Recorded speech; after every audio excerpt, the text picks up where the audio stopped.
बिन मांगे मोती मिले, मांगे मिले ना भीख, मांगो मत देते रहो, यही संतों की सीख। Hello everyone, I'm Shokat here and welcome back to Engineer Education India. I am your biology mentor for NEET and boards. आज का जो लेक्चर है उसके अंदर हम लोग एनाटॉमी ऑफ फ्लावरिंग प्लांट्स को लेके बात करेंगे। इसके पहले वाले लेक्चर में हम लोगों ने मॉर्फोलॉजी ऑफ फ्लावरिंग प्लांट्स पूरा खत्म किया था। उस लेक्चर का डिटेल्ड पीडीएफ तुम लोगों को मेरे व्हाट्सएप चैनल और मेरे टेलीग्राम चैनल पे मिल जाएगा। इसके पहले एक लेक्चर बाकी है जो कि newly added family of morphology of flowering plants के अंदर जो कि न्यूली एडेड फैमिलीज है उसका जो पीडीएफ है वो मैं अभी रेडी कर रहा हूँ। तो जब तक ये रेडी ना हो जाए तब तक हम एनाटॉमी ऑफ फ्लावरिंग प्लांट्स को कंटिन्यू करेंगे। जब वो न्यूली एडेड फैमिली मॉर्फोलॉजी का जो न्यूली एडेड फैमिली है, जब तक वो पीडीएफ रेडी हो जाए तब मैं तुम लोगों को वो क्लास ले लूंगा जो कि 1 या फिर 2 क्लास के बाद ही होगा। ठीक है, तो चलो पढ़ना शुरू करते हैं। You can very easily see the structural similarities and variations in the external morphology of the larger living organisms, both plants and animals. अभी मैं पहले ही बता दूं कि सर लेक्चर का नोट्स कहाँ मिलेगा। 8583099293 इस नंबर पर तुम लोगों को व्हाट्सएप करना है और मुझे बोलना है कि सर इस लेक्चर का नोट्स चाहिए, तो मैं व्हाट्सएप चैनल का लिंक दे दूंगा, वहां जाना है, ज्वाइन होना है और उसके अंदर तुम लोगों को हर एक चैप्टर का पीडीएफ एज इट इज मिल जाएगा। चलो, you can very easily see the structural similarities and variations in the external morphology of the larger living organisms, both plant and animals। मतलब हम लोग जो बाहर का स्ट्रक्चर है उनके अंदर सिमिलरिटी और वेरिएशंस बहुत अच्छे से देख सकते हैं कि किस किस के अंदर चलो क्या क्या डिफरेंस है। अगर तुम और एक काऊ के अंदर में कुछ डिफरेंस खोजने जाओ तो कुछ मिलेगा, बहुत कुछ मिलेगा। तुम और एक गधे के अंदर अगर मैं डिफरेंस खोजने जाऊं तो बहुत कुछ मिलेगा। तुम और तुम्हारे भाई के अंदर अगर मैं डिफरेंस खोजने जाऊं तो बहुत कम चांसेस है कि डिफरेंस पाऊं, है ना। गधे के अंदर अगर डिफरेंस खोजूं तो आशा करता हूं कि मिलेगा। चलो, सिमिलरली ऐसे ही बोल रहे हैं कि मॉर्फोलॉजी जो है, जो बाहर का स्ट्रक्चर है वो तुम लोग देख के पहचान सकते हो, जो बाहर का स्ट्रक्चर है। Similarly if we were to study the internal structure, one also finds several similarities as well as differences।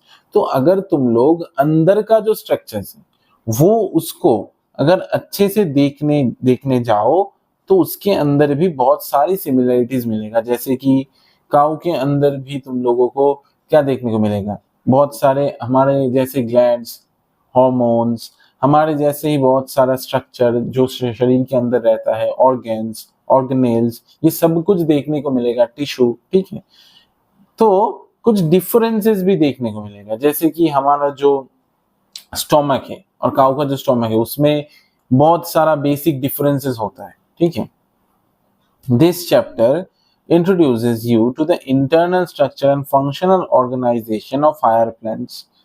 Study of internal structure of plants is called anatomy. इस चैप्टर के अंदर तुम लोगों को ये बताया गया है कि the internal structure and functional organisation of higher plants.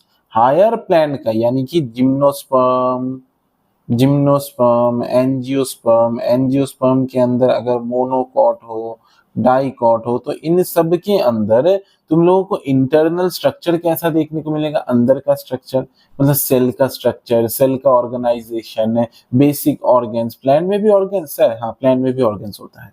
Functional organisation क्या होता है पढ़ाने के टाइम बताऊंगा। फंक्शनल ऑर्गेनाइजेशन मतलब उन लोगों के अंदर जो सेल्स है, जो टिश्यूज है, फंक्शन कैसे करता है of higher plants. Higher plants किसको बोलते हैं, इनको बोलते हैं जिम्नोस्पर्म्स, एंजियोस्पर्म। एंजियोस्पर्म के अंदर मोनोकॉट और dicot. Study of internal structure of plants is called anatomy. Internal structure को पढ़ने का जो स्टडी है उसको हम लोग क्या बोलेंगे, एनाटॉमी बोलेंगे। Plants have cells as the basic unit. Plant के अंदर जो सेल है वो क्या है, बेसिक सा यूनिट है।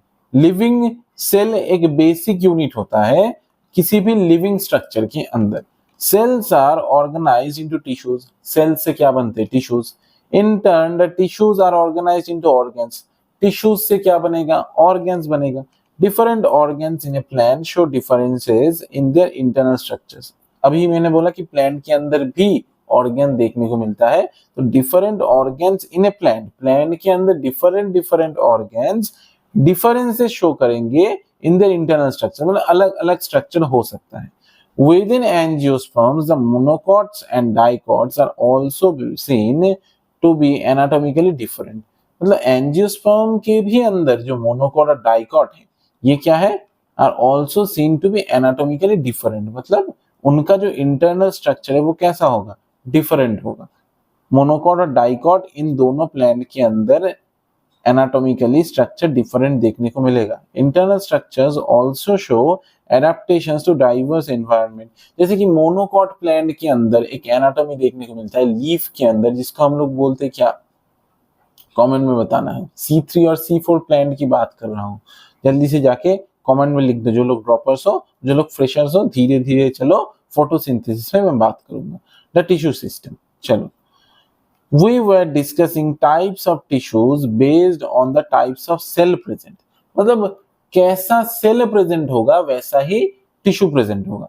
Let us now consider how tissues vary depending on their location in the plant body। मतलब प्लांट बॉडी के अंदर जो लोकेशन है उसके बेसिस पे टिश्यूज वेरी करेंगे, वेरी करेंगे, ठीक है। मतलब एक एक जगह पे एक एक टाइप का टिश्यू होगा जिसका काम उस जगह के अकॉर्डिंग होगा कि उस जगह में उस प्लांट को कौन सा काम चाहिए, वैसा ही टिश्यू प्रेजेंट होगा, ठीक है। There structure and function would also be dependent on location. देखा मैंने बोला कि स्ट्रक्चर कैसा होगा, दिखने में कैसा होगा। अगर एक घर है, घर के बाहर तुमने आउटर कोटिंग में कुछ ऐसा कोट नहीं लगाया हुआ है जिससे कि रेन ड्रॉप से घर बच सके, जहां पे बहुत ज्यादा रेन होता है, तो ये क्या है, होम है, ठीक है। तो अगर तुमने ऐसा कोटिंग नहीं लगाया है और बाई चांस ये आउटर कोटिंग आयरन से बना हुआ है, तो यहाँ पे क्या बन जाएगा, रस्ट पड़ जाएगा। तो आफ्टर 5 to 6 years ये क्या होगा, खराब हो जाएगा। तो तुमको वो कोटिंग चेंज करते रहना पड़ेगा, जैसे कि हमारा एपिडर्मल सेल्स होता है। तो इसीलिए मैं बात कर रहा हूँ कि जैसा जगह होगा उसी जगह के अकॉर्डिंग सेल्स और टिश्यू का फॉर्मेशन होगा। On the basis of their structure and location there are 3 types of tissue system. 3 तरीके के टिश्यू सिस्टम होता है, कौन से बेसिस पे, of their structure and location, कैसा दिखने में होगा, स्ट्रक्चर कैसा होगा और लोकेशन कहाँ प्रेजेंट होगा। These are the epidermal tissue system, the ground और the fundamental tissue system and the vascular और कंडक्टिंग टिश्यू सिस्टम। क्या है, एपिडर्मल टिश्यू सिस्टम। एपी का मतलब होता है बाहर, डर्मिस का मतलब होता है skin related structure. Derma, dermatology पढ़ते हैं ना, डर्माटोलॉजी। तो मतलब प्लांट के आउटर कवरिंग में कौन सा सेल्स प्रेजेंट होगा। द ग्राउंड और fundamental tissue system, ground tissue system में कौन सा टिश्यू सिस्टम होगा, मतलब अंदर वाला कवरिंग और बाहर वाला कवरिंग के बीच में कौन सा स्ट्रक्चर प्रेजेंट है। वस्क्यूलर और कंडक्टिंग टिश्यू सिस्टम, जिसके अंदर तुम लोग जाइलम और फ्लोएम करोगे, यानी कि जाइलम और फ्लोएम, इसी को बोलते हैं वस्क्यूलर और कंडक्टिंग टिश्यू सिस्टम, जो प्लांट के अंदर पानी, मिनरल्स, कुछ आयंस और फूड को कंडक्ट करवाएगा। प्लांट के डिफरेंट पार्ट्स में, डिफरेंट डिफरेंट सेल्स में अकॉर्डिंगली खाना, पानी और मिनरल्स और सॉल्ट ये सब पहुंचा देगा। चलो अभी हम लोग बात करते हैं एपिडर्मल टिश्यू सिस्टम की। चलो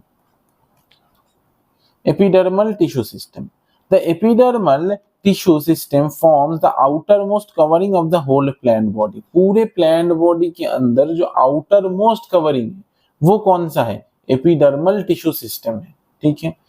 कॉम्प्राइजेज एपिडर्मल सेल्स, जिसके अंदर क्या प्रेजेंट होगा, एपिडर्मल सेल्स प्रेजेंट होगा। Stomata and the epidermal appendages, तो एपिडर्मल सेल्स तो प्रेजेंट होगा ही, ये देखो एपिडर्मल सेल्स तो प्रेजेंट होगा ही, उसके साथ स्टोमाटा भी प्रेजेंट है, ये जो स्ट्रक्चर दिख रहा है स्टोमाटा भी प्रेजेंट है। और उसके अंदर क्या है, और उसके अंदर है द एपिडर्मल अपेंडेजेस, जिसके अंदर द ट्राइकोम्स एंड हेयर। इसका शॉर्ट ट्रिक मैंने मॉर्फोलॉजी में बताया था, रूट हेयर और शूट हेयर यानी कि ट्राइकोम के बीच का डिफरेंस में बताया था। ट्राइकोम एक यूनिसेलुलर नहीं मल्टी सेलुलर स्ट्रक्चर होता है जो कि शूट के अंदर या फिर स्टेम के अंदर प्रेजेंट होता है, यहीं पे यहाँ पे वही बोला गया है, ठीक है। ये the epidermal appendages the trichomes and hair, मतलब एपिडर्मिस से निकलेगा ऐसा कोई स्ट्रक्चर जो कि एपिडर्मिस से निकला है, आउटग्रोथ है। अपेंडेज का मतलब क्या है, आउटग्रोथ। तो इसको हम लोग क्या बोलेंगे, ट्राइकोम बोलेंगे, ठीक है। Trichome and hair like structure या फिर हेयर्स, ठीक है। The epidermis and the outer most layer of the primary plant body. Epidermis क्या है, epidermis is the outer most layer of the plant body, मैंने बोल दिया है। It is made up of elongated compactly arranged cell. कैसा cells present है, elongated मतलब लंबा लंबा सेल प्रेजेंट है। लॉन्ग का मतलब क्या होता है, लंबा, ठीक है। Elongated and compactly arranged cells, the cells are arranged compactly मतलब एक दूसरे से चिपका हुआ, एकदम बगल बगल पे प्रेजेंट है, ठीक है। Which form a continuous layer, जो क्या फॉर्म करेगा, कॉन्टिन्यूअस लेयरिंग फॉर्म करेगा। Epidermis is usually single layer. Epidermis क्या होगा, सिंगल लेयर्ड होगा, मतलब एक ही लेयर इज प्रेजेंट, एक ही लेयर प्रेजेंट होगा। एपिडर्मिस के अंदर क्या होगा, एपिडर्मिस इज यूजुअली क्या होता है, सिंगल लेयर्ड। अभी सर क्यों होता है सिंगल लेयर्ड, क्योंकि जितना भी डर्मिस एपिडर्मिस जितना भी स्ट्रक्चर पूरे होल वर्ल्ड में प्रेजेंट है, उसको एक समय के बाद चेंज करना बहुत ज्यादा जरूरी हो जाता है। क्यों, क्योंकि बाहर प्रेजेंट होता है, तो उसके अंदर जो सेल्स का लॉस है, जो सेल्स के अंदर जो मतलब जो डैमेजेस है वो भी तो ज्यादा बढ़ता है। तो उसी के लिए उसको रिप्लेस करते रहना पड़ता है। नहीं तो अगर तुम लोग 10 साल एक ही एपिडर्मिस में चला दोगे तो क्या होगा, तो पूरा पूरा सेल डेड हो गया, है ना। तो उससे प्लांट को नुकसान होने वाला है। इसीलिए यूजुअली सिंगल लेयर होता है, यानी कि एक ही लेयर, ताकि हर रोज चेंज किया जा सके। Epidermal cells are parenchymatous with a small amount of cytoplasm lining the cell wall and a large vacuole. Epidermal cells are parenchymatous in nature, मतलब epidermal cells के अंदर क्या होता है, parenchyma is present, parenchymatous cells are present। अभी ये क्या होता है ये मैं बोलूंगा। अच्छा, तुम्हारे यहाँ पे न्यू सिलेबस में पेरेनकाइमा, कोलेनकाइमा, स्क्लेरेनकाइमा हटा दिया। हाय हाय हाय हाय, ये क्या किया रे भाई, तो ये तो पूरा कबाड़ा बना दिया है। चलो, इसके अंदर जो पुराना सिलेबस था उसके अंदर पेरेनकाइमा, कोलेनकाइमा, स्क्लेरेनकाइमा को बहुत अच्छे से डिस्कस किया हुआ था। चलो फिर भी मैं बता देता हूँ कि epidermal cells are parenchymatous with small amount of cytoplasm lining the cell wall and large vacuole. देखो एनसीईआरटी में जो दिया गया उसके बाहर आने वाला है नहीं, तो पढ़ के टाइम वेस्ट करके कुछ मतलब है नहीं, क्योंकि at the end of the day तुम लोगों को भी नंबर से ही मतलब है। अगर 360 में से बायो में 360 लाना है तो बहुत कुछ छोड़ना पड़ेगा, कुछ नहीं बहुत कुछ। और एक ही चैप्टर में फालतू का टाइम वेस्ट करने का कोई मतलब नहीं रहता। उससे जो आता है वो पढ़ो और उसी से नंबर लाओ, ठीक है, समझ में आ गया। अभी सर अगर हम लोग समझे ही ना तो नंबर कैसे लाएंगे, है ना। तो वो जहां जहां लगेगा मैं जितना समझाना है उतना मैं तुम लोगों को समझाते चलूंगा, ठीक है। चलो, पेरेंकाई में नहीं दिया है तो नहीं दिया हुआ है छोड़ दो। With a small amount of cytoplasm lining the cell wall and a large vacuum. Epidermal cells are parenchymatous, मतलब parenchyma is present with a small amount of cytoplasm lining the cell wall। मतलब cell wall को क्या lining करते हैं, एक small amount of cytoplasm lining the cell wall, मतलब cell wall को cytoplasm line करके रखता है, ठीक है। एंड ए लार्ज वैक्यूल, उस सेल के अंदर एपिडर्मल सेल के अंदर एक बड़ा सा वैक्यूल प्रेजेंट होगा, एक सेल के अंदर एक बड़ा सा वैक्यूल प्रेजेंट होगा, ठीक है। देखो सुंदर सा हार्ट शेप का वैक्यूल मैंने बना दिया है। और ये जो सेल वॉल है उसको साइटोप्लाज्म जो है वो लाइन करके रखेगा। मतलब यहाँ पे क्या प्रेजेंट होगा, क्या प्रेजेंट होगा, साइटोप्लाज्म प्रेजेंट होगा। तुमको पता ही है सेल के अंदर क्या होता है, प्रोटोप्लाज्म, पता ही है ना। तो प्रोटोप्लाज्म का मेजर कॉन्स्टिट्यूएंट क्या होता है, साइटोप्लाज्म। चलो, the outside of the epidermis is often covered with a vaccine thick layer called cuticle which prevents the loss of water। मतलब इस एपिडर्मिस के बाहर एक वैक्सी लेयर प्रेजेंट होगा जो कि वैक्स से बनेगा, वैक्सी लेयर, जिसको हम लोग क्या बोलेंगे, क्यूटिकल बोलेंगे। क्या बोलेंगे? क्यूटिकल बोलेंगे। अभी वैक्स, वैक्स किसका काम करता है? पानी को बचाता है ना, पानी से किसी भी स्ट्रक्चर को बचा देगा, एक कवरिंग दे देगा। तो ये क्या होगा, अंदर का जो पानी है सेल का वो बाहर नहीं जा पाएगा, क्योंकि यहाँ पे वैक्स प्रेजेंट है, तो एक कवरिंग प्रेजेंट है, तो बाहर कैसे जाएगा? समझ में आ गया? तो उसी से बचाने के लिए, लॉस ऑफ वाटर से बचाने के लिए क्यूटिकल इज प्रेजेंट, जो कि क्या होता है? वैक्सी थिक लेयर, मोटा सा layer. Cuticle is absent in roots, roots के अंदर क्यूटिकल नहीं रहता। क्यों नहीं रहता? क्योंकि रूट्स के अंदर जरूरत नहीं है, रूट के अंदर पानी का लॉस कहां से होगा? रूट के अंदर स्टोमाटा प्रेजेंट नहीं होता, रूट के अंदर पानी का लॉस नहीं होता, ठीक है। तो इसीलिए रूट के अंदर एब्सेंट है, कि शरीर बोल रहा है भाई हम इतना एनर्जी क्यों खर्च करें कि एक सेल को बनाना, जहां पे उसकी जरूरत ही नहीं है ना। चलो, stomata are structures present in the epidermis of leaves, मतलब लीव्स के एपिडर्मिस में स्टोमाटा नाम का एक स्ट्रक्चर प्रेजेंट होता है, core like structure. Stomata regulate the process of transpiration. Transpiration का मतलब क्या होता है? प्लांट के अंदर जो वाटर लॉस होता है वो मेजॉरिटी किसके लिए होता है? ट्रांसपिरेशन नाम का प्रोसेस से ही होता है।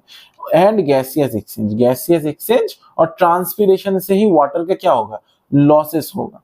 ए stomata is composed of two bean shaped cells known as guard cells. Stomata के अंदर दो बीन शेपेड सेल्स देखने को मिलेंगे। ये देखो, बीन की तरह, किडनी बीन की तरह देखने वाला दो सेल है, जिसको हम लोग क्या बोलते हैं? गार्ड सेल्स, यानी कि गार्ड की तरह खड़ा हुआ है, स्टोमाटा को बचा रहा है। यही है स्टोमाटल पोर, ये रहा, ये है स्टोमाटल पोर, ये रहा। समझ में आ गया? चलो, which enclose स्टोमाटल पोर, मतलब स्टोमाटल पोर के बाहर प्रेजेंट होगा। इन ग्रासेस द, ये तो भाई मतलब नीट का फेवरेट क्वेश्चन है, इसको मार्क करो पहले। In grasses the guard cells are dumbbell shaped. Grasses के अंदर गार्ड सेल्स क्या होता है? डम्बल शेपेड होता है। नीट का बहुत इंपॉर्टेंट क्वेश्चन मैंने तुम लोगों को बताया है। ग्रासेस के अंदर जो नीट का क्वेश्चन है भाई, मार्क कर लो। और जो सीबीएसई बोर्ड्स वाले स्टूडेंट देख रहे हो, जो भी क्लास 11 में हो, कोई भी स्टेट बोर्ड के बच्चे हो, वेस्ट बंगाल से हो, केरला से हो, कोई भी स्टेट बोर्ड के बच्चे हो जो कि 11th में पढ़ रहे हो, वेस्ट बंगाल बोर्ड से हो, तमिल बोर्ड से हो, किसी भी बोर्ड से हो, ठीक है, तो उसके लिए भी एनसीईआरटी बहुत ज्यादा वेल एंड सफिशिएंट है, मुझे पता है क्योंकि मैंने पढ़ा हुआ है किसी भी स्टेट बोर्ड से, ठीक है। The outer walls of guard cells away from the stomatal pores, मतलब स्टोमेटल पोर्स से दूर पे, दूर जो आउटर वॉल रहता है थिन, ये देखो स्टोमेटल पोर ये है, इससे दूर जो गार्ड सेल रहेगा, the outer walls of the guard cells away from the stomatal pores are thin, वो क्या होता है? पतला होता है। ये देखो, ये पतला है ना, एकदम पतला सा, एकदम पतला सा है, ठीक है, ये एकदम पतला सा है। और इसको अगर मैं दिखाऊं तुम लोगों को, इसको अगर देखो, देखो जो इनर वॉल है वो कैसा है? वो मोटा है, देखो वो मोटा है, वो मोटा बनाया गया है। और ये कैसा है? एकदम पतला सा। तो स्टोमेटल पोर के पोर से दूर पे जो गार्ड सेल का जो वॉल होगा वो कैसा होगा? थिन होगा, देखो पतला है ना। और स्टोमेटल पोर के पास जो गार्ड सेल का जो मतलब जो वॉल होगा वो कैसा होगा? थिक होगा, ठीक है। And the inner walls towards the stomatal pores are highly thickened. The guard cells possess chloroplast and regulate the opening. Guard cell क्या पोजेस करता है? उसके अंदर क्लोरोप्लास्ट रहता है ताकि खाना बना सके, खुद का एनर्जी खुद प्रोड्यूस कर सके, ताकि खुलना और बंद करने के लिए, स्टोमाटा को खोलने के लिए और बंद करने के लिए जो एनर्जी लगता है ये मूवमेंट में, वो खुद से ही खुद प्रोड्यूस कर पाए। चलो, and closing of stomata. Sometimes a few epidermal cells in the vicinity of guard cells become specialized in their shape and size are known as subsidiary cells. Sometimes a few epidermal cells, epidermal cells में ही कुछ कुछ ऐसा cells है in the vicinity of guard cell, मतलब guard cell के अगल बगल जो रहता है, ये वाला guard cell के एकदम अगल बगल रहने वाला cell, ठीक है। तो vicinity of the guard cell become specialised, ये क्या होता है? स्पेशलाइज्ड स्ट्रक्चर हो जाता है in their shape and size known as subsidiary cells. इन सेल्स को हम क्या बोलेंगे? Subsidiary cells. The stomatal aperture, guard cells and the surrounding subsidiary cells are together as stomatal apparatus. ये भी मार्क कर लो, नीट का क्वेश्चन आने के चांसेस है। स्टोमेटल एपैरेटस में कौन कौन सा स्ट्रक्चर पड़ेगा? The cells of epidermis bear a number of hairs, epidermis के अंदर कुछ हेयर्स देखने को मिलता है। The root hairs are unicellular elongations of epidermal cells. Root hair क्या होता है? यूनिसेलुलर स्ट्रक्चर होता है। And help absorb water and minerals from the soil, water और मिनरल्स को सॉइल से एब्जॉर्ब करने में हेल्प कौन करेगा? रूट हेयर करेगा, जो कि एक एपिडर्मिस का ही आउटग्रोथ है, जो कि यूनिसेलुलर होता है। On the stem epidermal cells are called trichomes, stem के अंदर एपिडर्मिस का ग्रोथ और उस सेल्स को हम लोग क्या बोलेंगे? स्टेम हेयर को ट्राइकोम बोलेंगे। The trichome in the shoot system are usually multicellular, trichome कैसा होगा? मल्टीसेलुलर होगा। दे मे बी ब्रांच्ड और unbranched and soft and stiff, branched हो सकता है, अनब्रांच्ड भी हो सकता है, सॉफ्ट हो सकता है, स्टिफ भी हो सकता है। दे मे इवन बी सीक्रेटरी, मतलब सीक्रेटरी नेचर, मतलब सीक्रेट करेगा, कुछ कुछ सब्सटेंस सीक्रेट भी कर सकता है, ठीक है, सीक्रेट भी कर सकता है। चलो, they may be secretory in structure. The trichomes help in preventing water loss due to transpiration, trichomes क्या प्रिवेंट करेगा? वाटर लॉस को प्रिवेंट करेगा। कहां से? स्टेम्स से, ठीक है, समझ में आ गया। तो यही था तुम लोगों का जो मतलब जो एपिडर्मल टिश्यू सिस्टम है, उसका हम लोगों ने आज बात किया। कल के लेक्चर में हम लोग ग्राउंड और वस्क्यूलर टिश्यू सिस्टम के बारे में जानेंगे। और जो मैंने अभी प्रॉमिस किया, जो न्यूली एडेड फैमिली है मॉर्फोलॉजी ऑफ फ्लावरिंग प्लांट्स का, इसके बाद या फिर उसके बाद के लेक्चर में तुम लोगों को मिल जाएगा, क्योंकि उसका कोई पीडीएफ नहीं है, मुझे बनाना पड़ेगा खुद के हाथ से नोट, ठीक है। चलो, I am Sugar sir here, signing off, good bye. I hope तुम लोग अपने अपने पढ़ाई बहुत अच्छे से कर रहे हो। चलो।